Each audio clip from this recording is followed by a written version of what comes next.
Salam sejahtera, selamat pagi Bapak Ibu yang dikasihi Tuhan Yesus Kristus. Saya dapat kiriman video dan ditanya. Video itu berkaitan dengan pembubaran orang-orang Kristen atau umat Tuhan beribadah, dibubarkan oleh orang-orang yang tidak suka dengan umat Tuhan beribadah. Saya kasih kasih pemahaman saja. Pertama, saya sebagai hamba Tuhan sangat-sangat bersyukur punya Tuhan yang begitu baik. Ada beberapa kali tempat kami juga ibadah di salah satu kabupaten di Aceh. Kami juga pernah mengalami hal yang seperti itu. Cuman waktu itu saya langsung berhadapan dengan mereka ini. Saya hanya tanya gini, Bapak Ibu benar-benar mau melarang kami beribadah kepada Tuhan kami, Tuhan Yesus Kristus? Mereka mengatakan iya. Dan ada seorang bapak yang berhadapan langsung, dia dengan keras menolak keras tentang ibadah itu. Ya sudah, tidak apa-apa. Tapi saya bilang, ibadah ini kami lakukan, ini perintahnya Tuhan Yesus, Tuhan saya. Jadi kalau Bapak atau semua orang-orang berani melarang kami beribadah, padahal kami mau menyenangkan itu Tuhan, maka urusannya Bapak dengan Tuhan. Kami nggak apa-apa nggak ibadah, mau ibadah pribadi masing-masing berdoa, tapi biarlah Bapak yang berurusan dengan Tuhan. Lalu kami bubar, anggota saya bubar. Nah itu jam 3 sore. Nah jam 4 tepat kami dapat kabar bahwa orang yang berhadapan dengan saya, dengan kami lah, Bapak itu meninggal dunia. Nah, dari situ mereka tidak lagi pernah mengganggu ibadah kami. Dan ada juga sekali ada seorang, katakanlah juga imam satu masjid, yang mengganggu ibadah juga, itu di daerah Menteng. Nah, waktu itu saya dipanggil. Nah, saya juga katakan kepada jemaat, tenang ya. Saya tanya lagi, apakah Bapak melarang kami ibadah? Iya, oke. Kami mau ibadah menyenangkan hati Tuhan kami, Tuhan Yesus. Kalau Bapak yang melarang kami ibadah, biarlah Bapak yang berurusan dengan Tuhan kami.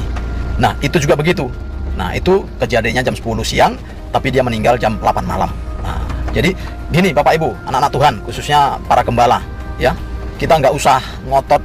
Artinya betul ibadah itu penting. Kalau kita ibadah itu dilarang, ya, atau kita ibadah itu di demo, nggak usah susah-susah, nggak usah viral-viralkan. Hadapi aja orangnya, ingatkan, dan Anda harus beriman. Pendetanya harus beriman dan hidup kudus. Pendeta-pendeta hidup kudus lah. Karena apa? Saya sampai hari ini percaya Tuhan saya ajaib.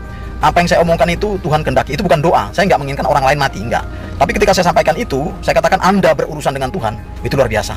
Saya nggak takut berurusan dengan siapapun, dengan polisi, tentara, dengan siapapun lah pokoknya. Kalau orang dia. Tapi kalau sudah berurusan dengan Tuhan, hati-hati.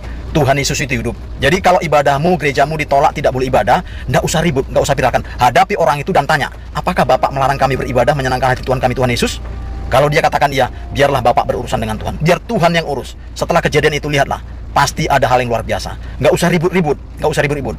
Kalaupun dilarang ibadah di situ, pergi pulang ke rumah masing-masing, ibadah dulu masing-masing. Ingat, dengan beriman, hati yang tulus, Tuhan itu nggak tidur, Tuhan itu hidup. Yakinlah, kalau itu Bapak Ibu lakukan, nggak usah viral-viral. Hadapi saja dan tanyakan, apakah Anda melarang kami beribadah? Kami biar ibadah ini diperintahkan oleh Tuhan, menyenangkan hati Dia. Tapi kalau Bapak berani perintahkan kami nggak boleh menyenangkan hati Dia, biarlah Bapak berurusan dengan Tuhan. Biar Tuhan yang ngurus. Dan berapa kejadian itu membuat orang tidak lagi mau mengganggu ibadah kami sebagai orang Kristen. Terima kasih, salam damai, tetap semangat dengan panggilan Tuhan, setia sampai Tuhan panggil, maka kita ada di surganya yang kudus. Shalom. Sudah.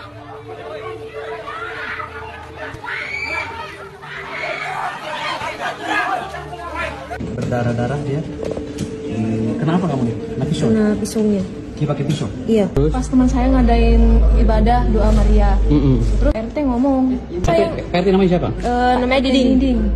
Lu nggak ngargain gue jadi RT di sini. Udah gue bilangin kagak boleh ibadah di sini. Kalau lu mau ibadah ke gereja sono. Kalian berani-berani tidak menghargai saya sebagai RT barisan gitu. Mahasiswa-mahasiswi yang sedang melakukan ibadah umat Kristen.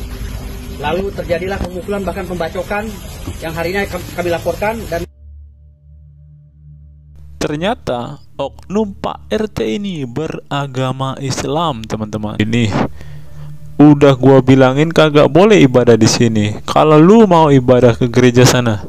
Gua aja ibadah di masjid, kata L menirukan pernyataan yang disampaikan ketua RT tersebut. Bisa dikatakan teman-teman, Pak RT ini adalah seorang yang beragama Islam, teman-teman. Kalau kita melihat Pak RT ini bilang apa? Gua aja ibadah di masjid. Kekristenan itu apa? Masih bagus lu hidup di negara gua, di negara Republik Indonesia. Orang Islam tuh sayang sama lu. Nggak dibakar itu gereja. Lu pergi sana ke negara lain, Kristen jadi apa? Orang Islam di Indonesia udah nggak ada lagi deh, udah umat Islam Indonesia deh paling toleran udah nggak ada lagi deh Indonesia lah. Belum selesai kasus intoleran di Tangerang Selatan kemarin, teman-teman. Hari ini saya mendapat sebuah berita hal demikian terjadi lagi di Gresik.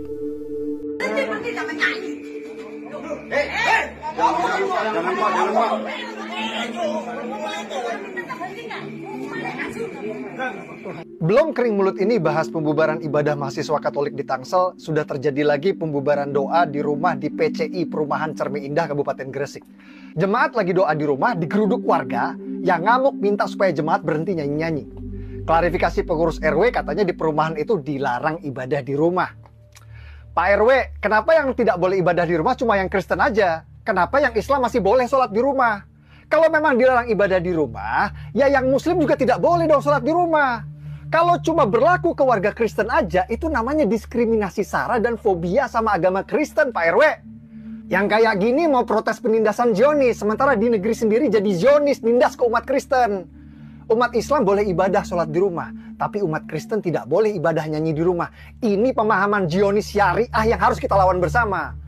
Selama belum ada itikat baik dari pemerintah untuk mitigasi fobia Kristen yang semakin menjadi-jadi ini, umat Kristen harus bangkit lawan pemahaman Zionis syariah yang melarang ibadah di rumah. Ibadah di rumah adalah hak yang dilindungi undang-undang. Video perhentian ibadah umat Kristen di Cerme viral, polisi akan upayakan mediasi. Ini screenshotan videonya, teman-teman. Nanti kita tayangkan video selengkapnya ya. Info Gresik, ini dari Gresik langsung. Sebuah video tentang ibadah komsel atau ibadah rumah tangga umat Kristiani di Kabupaten Gresik dihentikan oleh 3 orang beredar luas dan viral di media sosial. Setelah ditelusuri, diketahui kejadian tersebut menimpa gereja Protestan di Indonesia bagian Barat GPIB Benowo di Rumah Ibu Manurung, Perumahan Cerme Indah Blok P 36 RT 11 RW 03 Desa Betiting Kecamatan Cerme Kabupaten Gresik pada Rabu 8 Mei 2024 sekitar pukul 7 WIB. Berarti kejadiannya sehari sebelum ibadah kenaikan Tuhan Yesus ke surga ya teman-teman. Salah satu tetangga Gabriela mengatakan bahwa saat sedang kusyuk, lihat teman-teman, saat sedang kusyuk beribadah, tiba-tiba datang satu keluarga yang terdiri dari pasangan suami istri dan seorang anak laki-laki yang berteriak-teriak. Orang lagi kusyuk-kusyuknya ibadah, datang ini satu keluarga teman-teman berteriak-teriak.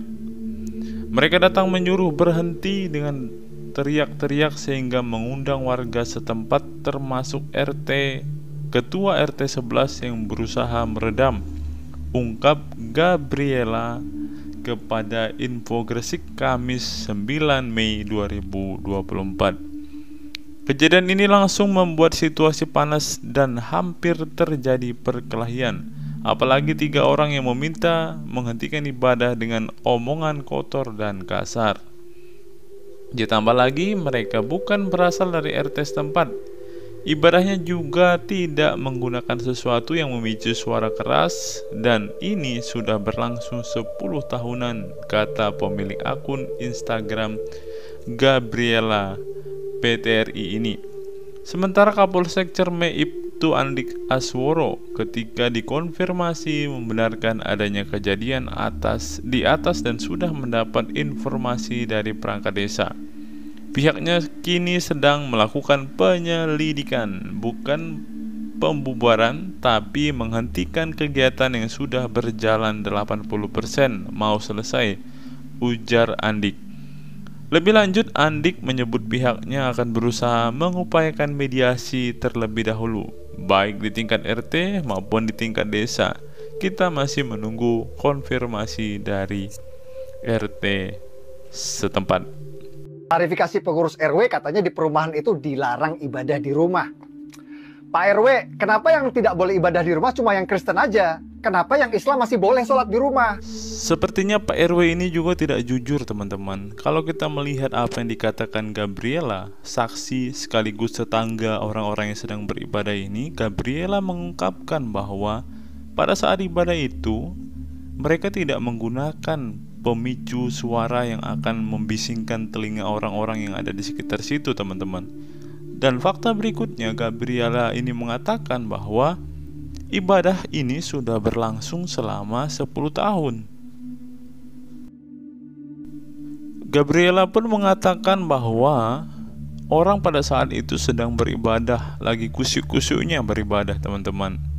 Kalau kita melihat di dalam artikel yang kita baca tadi, ibadah ini sudah hampir selesai, sudah 80% menurut si Gabriela ini. Tapi tiba-tiba datanglah satu keluarga, bapak ibu beserta dengan anak-anaknya berteriak-teriak menyuruh menghentikan ibadah tersebut. Kan teriakan mereka ini tentunya tidak enak didengar, teman-teman, karena menurut Gabriela mereka mengatakan perkataan-perkataan yang kotor, teman-teman. Hal inilah yang memicu banyak massa datang ke tempat kejadian, teman-teman. Klarifikasi pengurus RW katanya di perumahan itu dilarang ibadah di rumah. Pak RW, kenapa yang tidak boleh ibadah di rumah cuma yang Kristen aja? Kenapa yang Islam masih boleh sholat di rumah? Saya setuju dengan apa yang dikatakan Bapak ini, teman-teman. Dimana mengapa hanya cuma orang Kristen yang mengalami hal yang seperti ini? Bukankah kita di Indonesia diberikan kebebasan untuk beragama serta beribadah? Ketika umat Kristen beribadah, ketika umat Kristen sedang merayakan suatu perayaan besar, hal ini terus-menerus terjadi. Tentu ini bukan pertama kalinya terjadi di Indonesia. Bahkan yang masih panas sampai hari ini, beberapa hari yang lalu kan terjadi itu pembubaran ibadah, pembubaran doa Rosario yang diadakan oleh pemuda-pemuda di Tangerang Selatan. Bahkan sempat terjadi penganiayaan di sana. Untungnya polisi bergerak cepat dan akhirnya oknum ini ditangkap dan dijebloskan ke dalam penjara. Saya berharap pun orang yang membubarkan ibadah di Gresik ini akan segera ditindak, akan segera diberikan konsekuensi yang setimpal dengan apa yang telah ia perbuat, karena hukum di Indonesia mengizinkan kita untuk bebas beragama serta beribadah. Umat Kristen harus bangkit lawan pemahaman Zionis Syariah yang melarang ibadah di rumah. Ibadah di rumah adalah hak yang dilindungi undang-undang. Sekian video kita hari ini, teman-teman. Kiranya video ini dapat memberkati kita semua. Teruslah kita berdoa untuk bangsa kita, agar bangsa kita menjadi bangsa yang benar, bangsa yang takut Tuhan, bahkan bangsa yang menjunjung tinggi Pancasila.